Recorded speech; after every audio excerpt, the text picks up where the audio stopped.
오늘의 말씀은 건자견 강당교회의 일환으로 더한 공동체 목사님이신 권현석 목사님께서 말씀 전해주시겠습니다.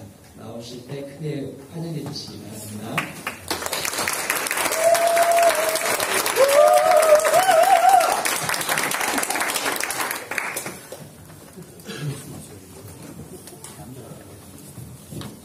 저는 원래 아주 보수적인 장로교 목사고요. 더한공동체의 정체를 모르고 캠핑을 받아왔었습니다. 이제 조금 건자견의 정신과 그 목표, 정체성 이런 걸 좀 이제서 좀 이해를 하는 것 같아요. 그리고 이런 생각을 좀 했습니다. 신학교 때는 건자견이 주장하는 대로 배웁니다, 사실은. 제가 배운 합신 헌법을 보면요, 합신 헌법을 보면 교회의 모든 결정권은 교인에게 있다, 이렇게 기록이 되어 있습니다. 그게 사실 맞는 거고요. 건자견이 주장하는 재신임 제도도 합신 장로교 헌법에도 다 있어요. 그래서 원래는 기독교 제도는 의회 제도입니다. 그래서 공동의회라는 게 있고, 원래는 정상적으로 그 헌법대로만 하면 건자견 정신이 그대로 다 헌법 안에 녹아들 수 있어요. 그래서 그거를 학교에서는 배우죠. 학교에서는 그걸 배우는데 현장 실습에 해당하는 이제 교회 사역을 가면 그렇게 아무도 안 합니다. 그래서 이제 이걸 가르치신 교수님께 그 가르치신 교수님이 70 다 되신 은퇴를 앞둔 분이셨는데, 교수님이 가르치신 대로 하는 교회가 우리나라에 있습니까? 이렇게 배울 때 물어봤더니 그 교수님 말씀이 내 목회 기간 동안은 본 적은 없는 것 같다. 그랬었죠. 네, 근데 그거를 실천하려고 하는 게 건자견이 아닌가 하는 정도로 좀 저는 정리가 되어 있습니다. 아주 많이 배우고 있고 지금도 이제 많이 계속 알아가고 있는 중이라고 생각을 합니다. 오늘은 하나님에 대해서 좀 이야기를 해보려고 합니다. 전능하신 하나님입니다. 하나님의 전능하심 그러면 뭐를 생각하게 되나요? 여러분들한테 어떤 게 떠오르십니까? 왜 하나님은 우리는 하나님을 볼 때 전능하다고 이야기를 하죠? 여러분은 하나님 전능, 계속 성경에 나오잖아. 하나님의 전능하심. 그리고 성경에 나오는 전능하심에 대한 것과 상관없이 여러분들이 생각하는 하나님의 전능하심을 한번 떠올려 보시죠. 뭐 때문에 전능하시다고 생각하시나요? 저희 교회 같으면 제가 막 물어볼 텐데 그럴 수는 없으니까 한번 이렇게 머릿속에 살짝 떠올려 보세요. 좀 떠오르셨나요? 대체로는 아마 이런 걸 겁니다. 우리한테 없는 것이죠. 창조하는 힘, 세상을 창조하는 힘, 전능하신 거죠. 그게. 욥기를 보면 그런 모습으로 하나님의 전능하심을 표현해내기도 합니다. 그리고 시간 밖에 있는 분, 하나님은 시간을 창조하실 때 시간 안에 있지 않거든요. 그래서 시간을 막 자유롭게 활용하시죠. 공간을 초월하신 분, 신학적인 용어로는 무소부재 혹은 편재라는 용어를 씁니다. 그래서 없는 곳이 없다, 이러죠. 하나님은 화장실에도 있고 예배 공간에만 있지 않으세요. 나이트클럽에도 계시고, 여러분의 범죄 현장 가운데 다 계시고, 심지어는 공간으로서 우리가 생각할 수 없는 여러분의 마음 가운데도 계시다고 성경은 기록을 하죠. 그래서 없는 곳이 없다. 이래서 모든 곳에 계신 하나님을 우리는 이야기를 합니다. 그런 하나님의 전능하심을 생각을 하죠. 그리고 예지하심, 예정하심, 이런 것들도 우리는 하나님의 전능하심으로 생각을 합니다. 그래서 우리는 내일 일을 모르는데 하나님은 내일 일을 알죠. 그런 것들을 하나님의 전능하심이라고 봐요. 그리고 우리는 우리 신앙의 정체성을 그 하나님의 전능하심에 의지합니다. 그래서 하나님의 전능하심에 우리의 신앙을 의지해서 그 하나님의 전능하심을 우리가 활용하고 싶어 해요. 그래서 예언가들을 찾아갑니다. 제가 처음에 저희 교회에 왔을 때, 더한공동체에 왔을 때 되게 부딪혔던 경우들이 있어요. 어떤 경우냐면 예언하는 분들을 찾아가는 분들이 있었어요. 저는 그 예언은 종료됐다, 없다 이렇게 선언을 했어요. 설교 시간에. 제가 배운 대로 그냥. 근데 그분은 그게 무슨 말이냐, 이 현존하는 수많은 예언들이 있는데 이렇게 반대를 하셨죠. 어떻게 생각하시나요? 그게 있다 없다를 일단 떠나보죠. 제가 저희 교회면은 없다 이렇게 얘기를 할 텐데 권자견대 교회에서도 그렇게 예언에 의지하고 사시는 분들이 굉장히 많다는 것에 사실 굉장히 많이 놀랐어요. 저는 없다고 생각해요. 성경이 오늘 본문 주제는 아니지만 여러 군데에서 예언이 없음을, 다른 은사들은 존재하지만 앞을 보는 예언은 종료되었음을 선언을 두 군데에서 하고 있거든요. 그래서 저는 없다고 생각을 해요. 어쨌든 예언은 어떤 의미에서는 하나님의 전능하심을 빌려오고 싶은 마음에서 발생하는 거죠. 그래서 내가 내일 일을 알고 싶은, 나한테는 없는 능력을 하나님은 갖고 계시기 때문에 거기에 의탁하기 위해서 내일 일을 모르는 그 나의 연약함 때문에 하나님의 전능하심에 의지해서 찾아가는 게 그런 현상들이죠. 예언하시는 분들을 찾아가는 일들인 거죠. 그리고 이런 청년들에게는 이런 것들도 있어요. 소명. 하나님이 나한테 맡겨준 어떤 소명이 있다. 이게 뭘까를 궁금해하죠. 이게 뭘까를 궁금해해서 막 그걸 찾아가요. 나는 알 수가 없어서 하나님께 계속 기도하고 그게 뭐예요? 이렇게 물어보죠. 심지어는 내 배우자가 누굴까? 이것도 막 궁금해하죠. 나는 알 수가 없어요. 원래 알 수 없는 게 당연한 거예요. 근데 자꾸만 하나님만 알고 있는 어떤 그런 것들을 사실은 우리는 알 필요도 없고 아는 게 더 좋지도 않은 내용들을 하나님께 기대어 하나님의 전능하심을 나의 것으로 갖고 와서 내가 활용하고 싶어하는 욕심들이 있죠. 그런 욕망은 성도들에게만 있지 않아요. 목회자들도 다 있죠. 그래서 목회자들도 목회를 하는데 내게 있는 것으로 하려고 하지 않고 자꾸만 하나님의 전능하심에 기대려고 하죠. 그래서 예언을 해주기도 할 뿐만 아니라 병도 고쳐주고 이런 것들을 어떻게든지 모아서 끌어내서 자꾸 이런 것들로 하나님의 전능하심에 의탁해서 선언을 해야 종교적으로 내가 뭐 살아있는 것 같은 느낌이 자꾸 드는 거예요. 저는 원래 이제 한국에 온 지 한 2년 됐습니다. 원래 그러니까 와서 더한공동체 교회로 청빙을 받은 거고 그 전에는 원래 아프리카 선교사였습니다. 제가 있었던 곳은 남수단의 부르족이라고 하는 외국인이라고는 저를 처음 본 그런 부족이었어요. 그런 데서 사역을 하다 보니까 처음부터 아주 기초적인 복음부터 가르쳐야 됐죠. 처음 만나는 사람들한테 이 세상을 창조하신 분이 계시다. 이런 아주 기초적인 것부터 가르쳐야 됐어요. 그러니까 이 사람들은 이것만으로도 사실 놀라워 하더라고요. 저희한테 너무 당연한 것들. 하나님이 이 세상을 창조하셨습니다. 그러면 이렇게 놀래요. 나 그동안 궁금했었어. 나무가 어떻게 생겨난 건지 궁금했는데 이걸 만든 사람이 있구나. 이렇게 반응을 하죠. 근데 거기에는 하나님을 믿지 않고 비를 신으로 섬깁니다. 비가 오고 나면 막 싹이 트잖아요. 그러니까 비가 생명을 준다고 생각을 하는 거예요. 굉장히 매력적이지 않나요, 종교가? 네, 그래서 비를 섬겨요. 근데 그 레인메이커는 거기에 종교 지도자는 막 이적을 행합니다. 막 사람 병 고쳐주고 막 이렇게 한 다음에 뭐 이렇게 주술 같은 거 하고 내일 비가 와. 그럼 내일 비가 와요. 그럼 저도 맞힐 수 있어요, 근데. 먹구름이 몰려와요. 신문이 맞힐 수 있는데 그 사람들은 그런 어떤 기상에 대한 기본적인 지식이 없기 때문에 그것만으로도 굉장히 신기한 거죠.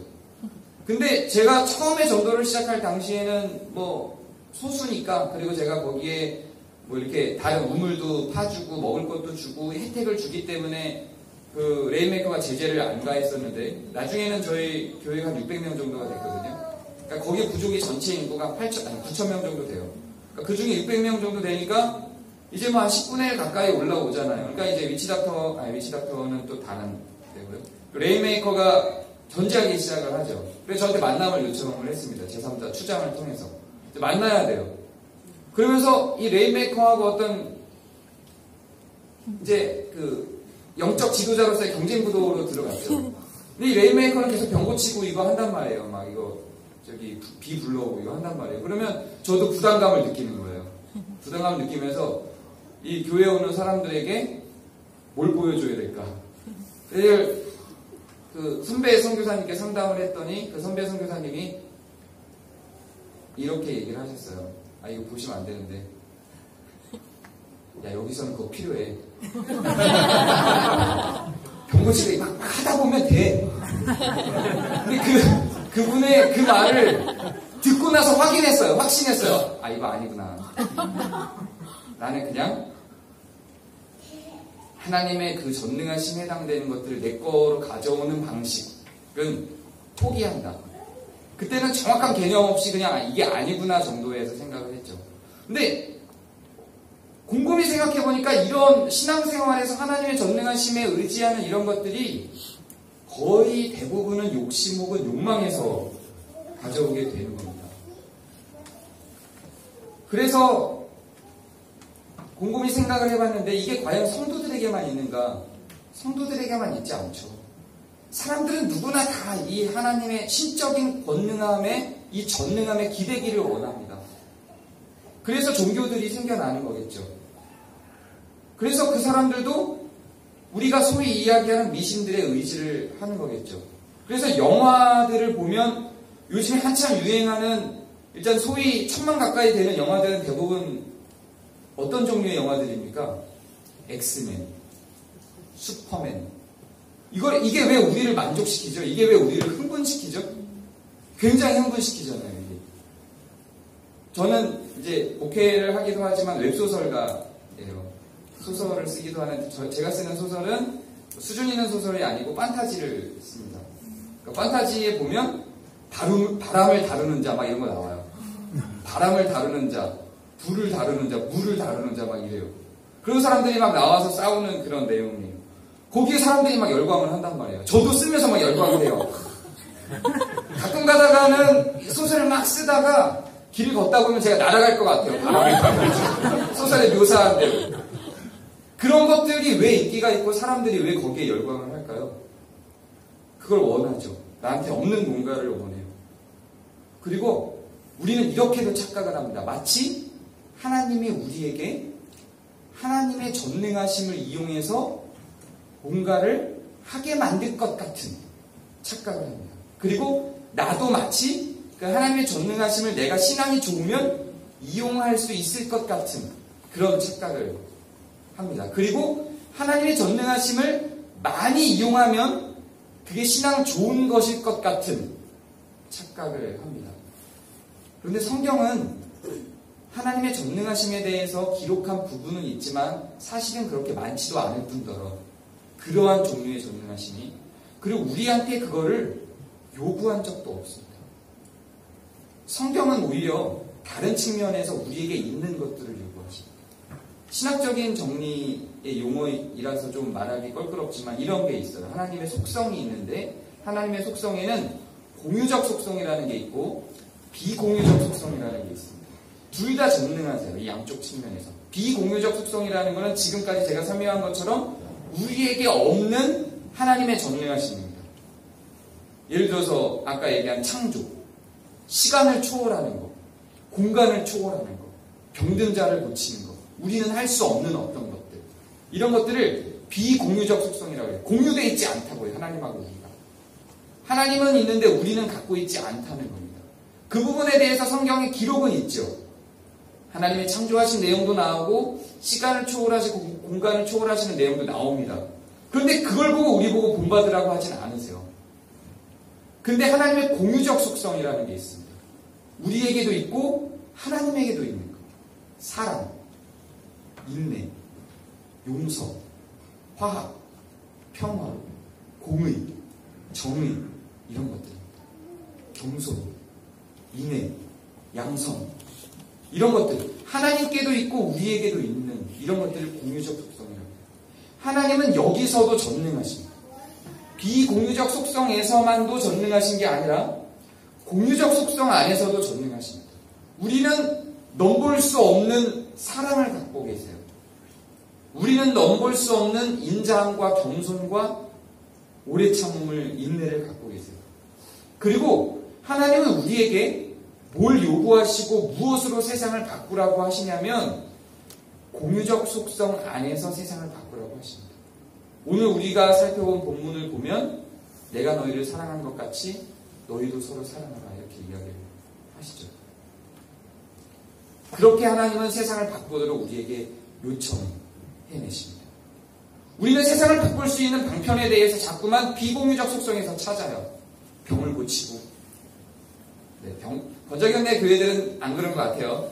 제가 건자견에 오기 전에 경험한 대부분의 교회들에서는 사실은 뭐 여러분들도 익히 경험하고 아셔서 권장형 교회들로 찾아오셨겠지만 대부분은 이래요. 금리빨 만들어내고 아시나요? 기도를 받았는데 낙으로 떼었던 아말감으로 떼었던 게 금리빨이 됐다. 한참 한 15년쯤 전에 우리나라를 한번 강타하고 지나갔는데 제가 있던 교회에서도 했었어요 이거를. 근데 그 이상하지 않아요? 왜 굳이 금으로 만들까요? 전능하신 하나님이 만들려면 원래 이빨을 회복시키시지.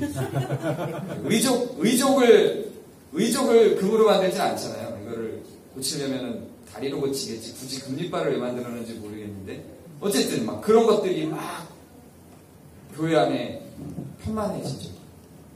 이쪽은 성경에서 이야기한 적이 없어요. 내가 창조한 것처럼 너희도 창조하라. 뭐 이런 거 안 했잖아요.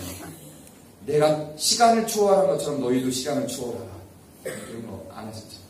예수님 나중에 구름 타고 날아가셨잖아요. 내가 날아간 것처럼 너희도 날아가라. 뭐 이런 거 없거든요. 내가 사랑한 것처럼 너희도 사랑하라. 내가 거룩하니 너희도 거룩하라. 이에 해당되는 명령을 우리에게 주셨습니다. 이것이 신앙이고 이것이 성경의 기록이고 대부분의 성경의 기록들은 여기에 초점을 맞춰내고 있습니다. 그래서 사실은 신앙생활이라고 하는 것은 우리에게 없는 어떤 것을 추구하고 우리에게 없는 어떤 것을 찾아서 그것을 끌어와서 활용하여 세상을 변화시키거나 나를 변화시키고 나의 행복을 누리는 것이 아니라 내 안에 이미 있는 것과 내 안에 이미 활동하고 있는 것 그것들을 더 강하게 움직여서 더 강하게 배우고 자극해서 그것들로 쓰는 거예요. 내 안에 있는 사랑과 내 안에 있는 오래 참음과 인내와 내 안에 있는 겸손을 활용해서 살아가도록 만드는 것이 신앙입니다. 그런데 우리 안에 이미 있는 것들은 우리는 무가치하게 여기고 버려버리죠. 사랑을 버립니다. 겸손을 버려요. 그리고 역행하는 것으로 비고교적 속성을 끌고 와서 뭔가를 활용하려고 합니다. 요한복음 17장이 제가 제일 좋아하는 장입니다. 이 요한복음 17장을 보면 이 내용이 나와요. 우리는 나중에 우리의 신앙의 목적은 하나님과 같이 되는 것입니다. 우리의 신앙의 목적이 자꾸만 어떻게 오해되냐면 천국 들어가는 것으로 오해가 됩니다. 그렇지 않습니다. 우리의 신앙의 목적은 천국 들어가는 게 아닙니다. 우리의 신앙의 목적은 그 정도가 아닙니다.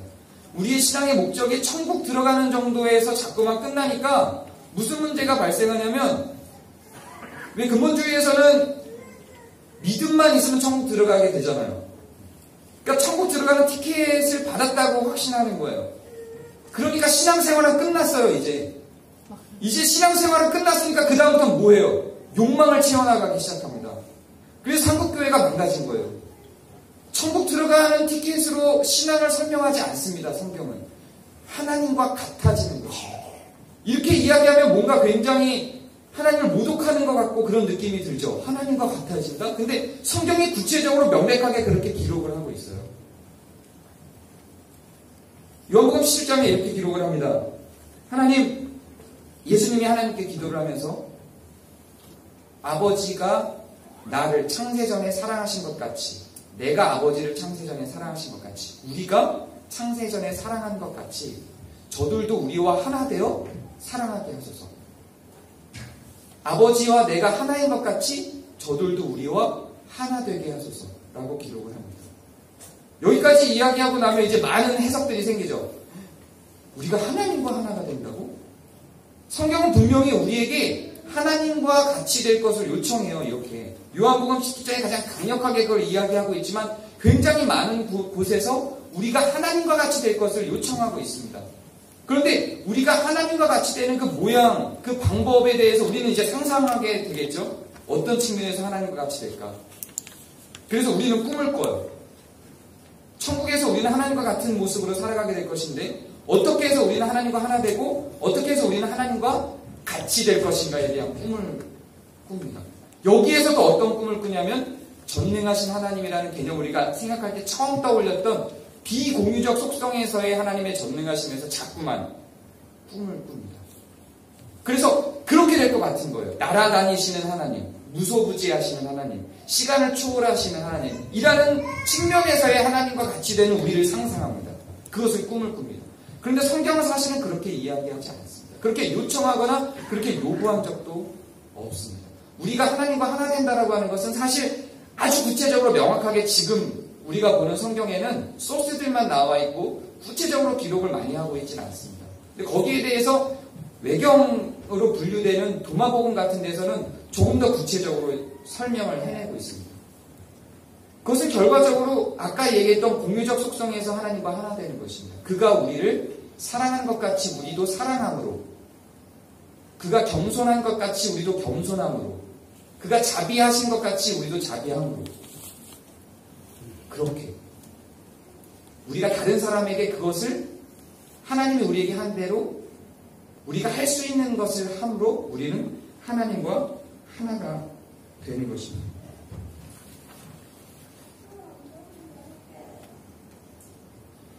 근데 이것도 사실은 쉽지 않죠. 비공유적 속성에서 우리가 하나님과 같이 되는 것도 이거는 불가능한 거라고 저는 생각을 해요. 그래서 비공유적 속성으로 분류를 해낸 거겠죠, 신학자들이.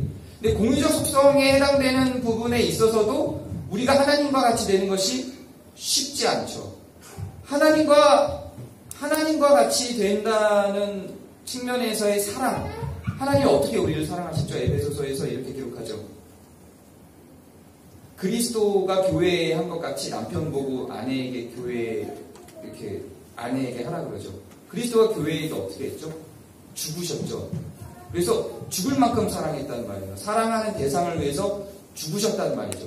그러면 하나님이 우리를 사랑한 것 같이 우리도 서로 사랑하려면 죽을 수 있는 것만큼, 죽을 수 있는 것 같이 그렇게 사랑해야 된다는 의미이겠죠?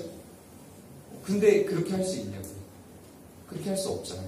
이것도 결코 만만한 일은 아닙니다. 이것도 결코 만만한 일은 아닌데, 그래서 저는 불가능한 일이라고 생각합니다. 사실은 천주교에서는 이 부분은 가능한 일이라고 생각을 해요. 그래서 그 수준에 이른 사람들을 성인이라는 칭호를 주죠. 근데 저는 가능성은 없다고 생각해요. 우리가 하나님과 같은 사랑의 수준, 하나님과 같은 거룩의 수준에 이르는 것은 가능하지 않은 일이라고 저는 생각합니다. 그런데 이렇게 한번 생각을 해보죠. 가능하지 않아서 포기할 것인가? 이거는 어느 정도는 저는 권자견 정신하고도 좀 연결이 돼서 고민할 부분이라고 생각을 합니다. 가능하지 않다고 포기하면 이 세상이 어떻게 되겠어요? 민주주의가 만들어질 수 있었을까요? 그렇지 않았겠죠.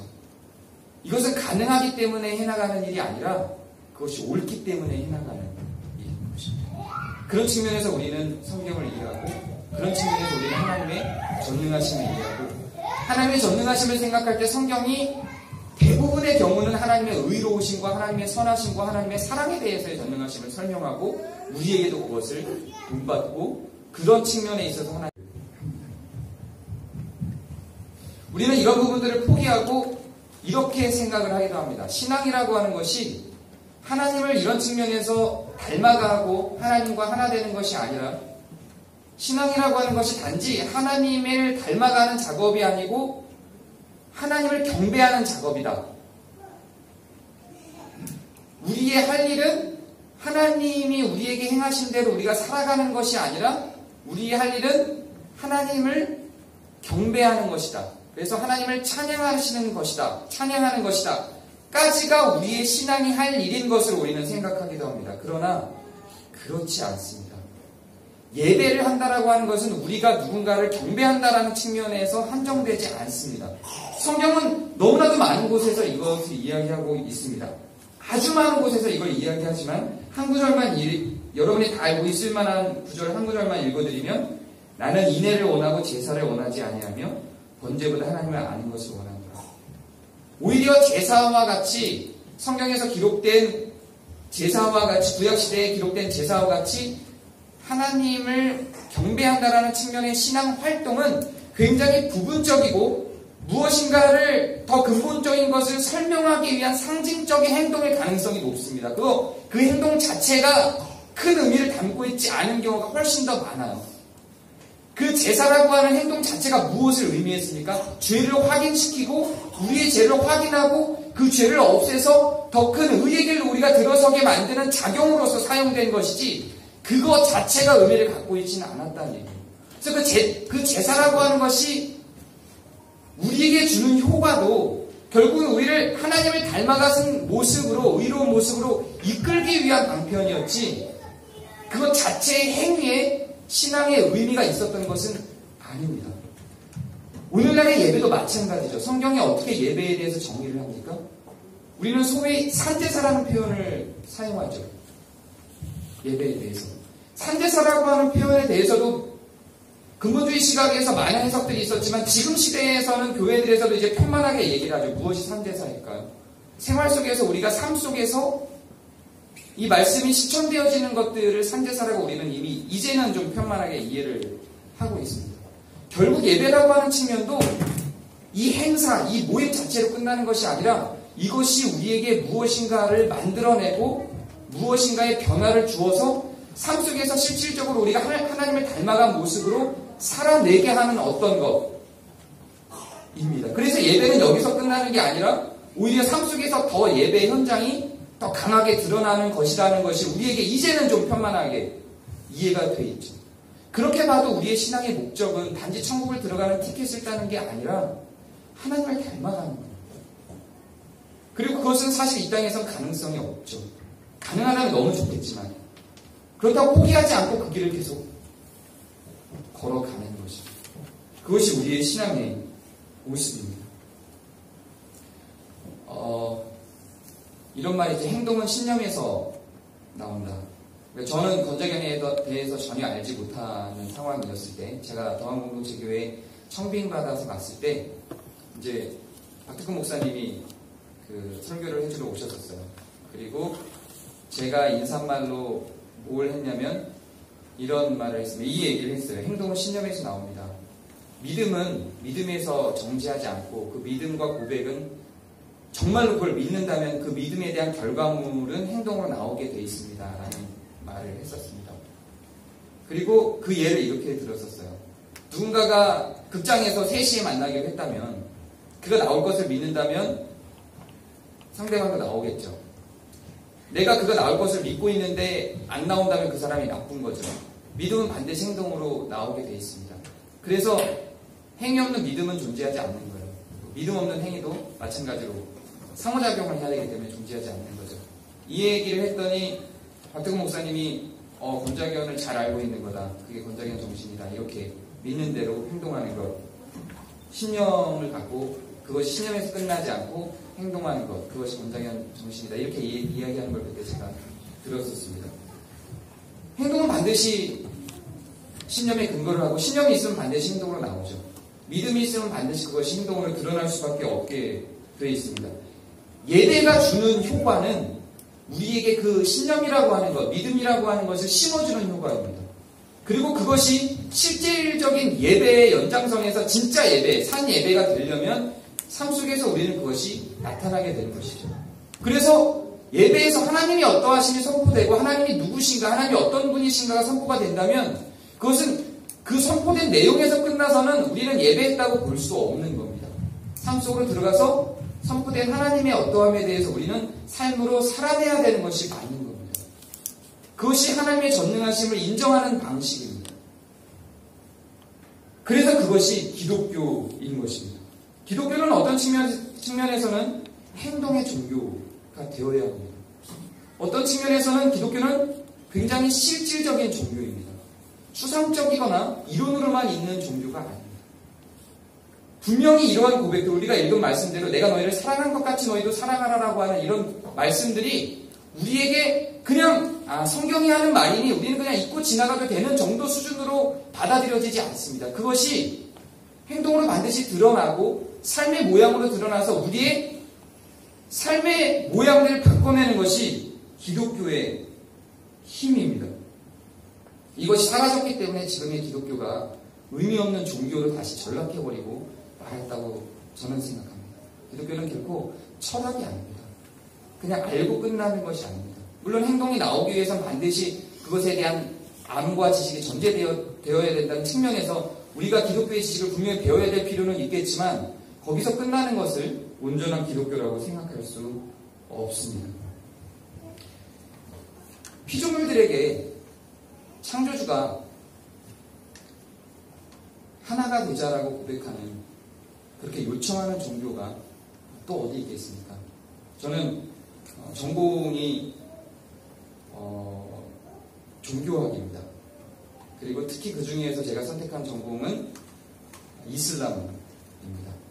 그래서 이슬람 지역에 가서 복음을 전하죠. 다른 종교들에 대한 개념들도 좀 잡았죠. 보통은 창조주는요, 기독교를 제외한 다른 창조주는 피조물들에게 자기와 같이 되도록 요청하지 않습니다. 자기에게 경배하도록 요청합니다. 오히려 자기와 피조물들을 분리하도록 요청합니다. 너희들이 얼마나 하찮은지를 확인시키고 창조주가 얼마나 대단한지를 확인시킨 다음에 범접할 수 없는 선을 그어버립니다. 그리고 내 앞에 감히 따라오지 말라라고 이야기합니다. 그래서 이슬람에서 이야기하는 그 하디스라고 하는 책을 보면 이런 기록이 있습니다. 묻지 말라, 나에 대해서 알려고 하지 말라, 그저 무릎을 꿇고 머리를 조아리라, 이런 말들이 있습니다. 일반적인 종교들의 모양이 이렇습니다. 그러나 기독교는 이렇게 가지 않습니다. 나와 같이 되라고 합니다. 내가 한 대로 너희도 좀 해라, 이렇게 이야기합니다. 그리고 나와 하나 되자, 이렇게 요청합니다.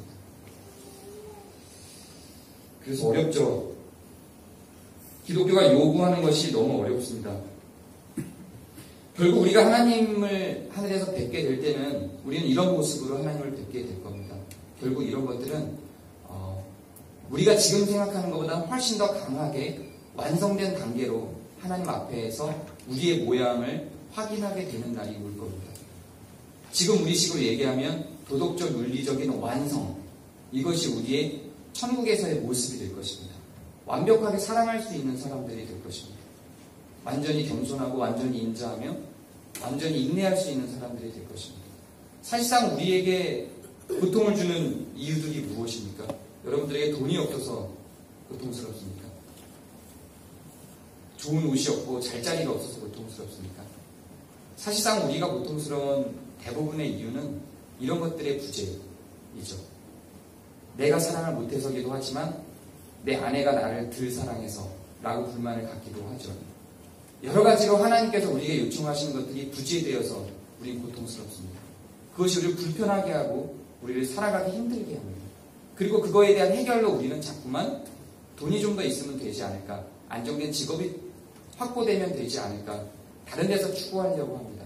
그러나 대부분의, 물론 그런 것들에서 반로돼서 그런 돈이나 잘 곳이나 있는 것에서 반로돼서 나타나는 어떤 것들이 있음을 부정하는 건 아니에요. 근데 그것조차도 저는 이런 사랑이나 인내와 하나님과의 공유적 속성 가운데로 연결고리가 다 저는 된다고 생각해요. 옷이 없기 때문에, 내가 남들보다 옷이 좀 후줄근하기 때문에 얻게 된 고통도 결국은 이 부분의 완성이 안 돼 있기 때문이라고 저는 생각을 합니다. 그리고 그것이 성경의 가르침이라고 생각을 합니다. 그래서 우리가 갖고 있는 고통의 근원지를 잘 살펴보고 찾아 들어가 보면 결국은 우리는 하나님의 전능하심에 대해서, 우리가 닮아야 할 그 전능하심에 대해서 조금 다른 데서 찾고 있기 때문이 아닌가, 좀 더 물질적인 데서, 혹은 우리가 애초에 가질 수 없었던 비공유적 속성 가운데서 찾으려고 시도했던 데서 우리의 고통이 다가오는 것이 아닌가 하는 생각을 좀 하게 됩니다.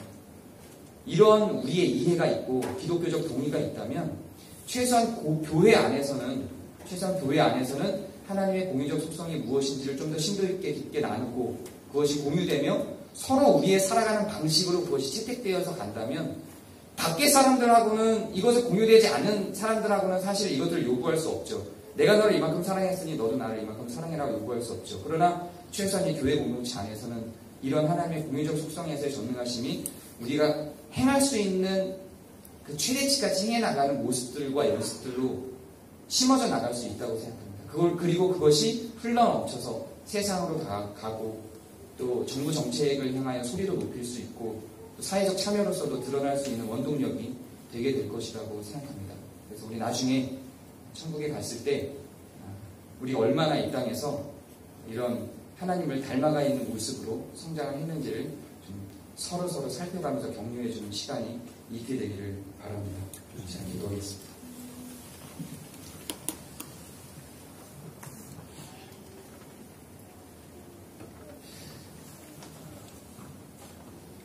하나님의 모습을 배우고 우리가 공부를 합니다.